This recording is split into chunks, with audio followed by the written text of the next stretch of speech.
সর্বশেষ যে লোকটা জান্নাতে যাবে তাকে আল্লাহ তাআলা জাহান্নামের আগুনে পোড়াতে পোড়াতে ছাই বানিয়ে ফেলবে। জিব্রাইল যাও একটু দেখো, একটা মাত্র সেজদা দিয়েছে আমাকে, এরকম কাউরে পাওয়া যায় কিনা। খুঁজে খুঁজে একজনকে পাবে, সামান্য ইমানের ছিটে ফোঁটা তার অন্তরে ছিল।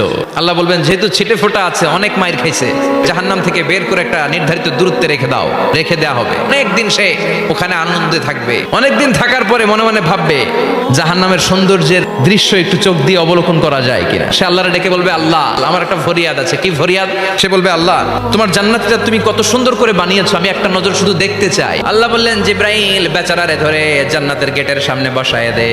এবার জান্নাতের গেটের সামনে বসে বসে জান্নাতের সৌন্দর্য দেখা শুরু করবে। এমন সৌন্দর্য যেটা চোখ দিয়ে কেউ দেখে নাই, কান দিয়ে শোনে নাই। ওই সৌন্দর্য চোখে দেখে, কান দিয়ে আওয়াজ শোনে, মাগার ভোগ করতে পারে না।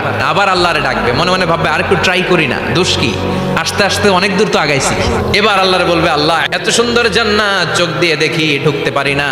ও আল্লাহ আমারে তুমি মাফ করে দাও, জান্নাতের চিপার মধ্যে এক কর্নারে তুমি একটু আমারে জায়গা করে দাও। আল্লাহর রহমতের দরিয়ায় তখন জোশ খেলে যাবে। আল্লাহ বলবেন, ঠিক আছে জান্নাতে যা।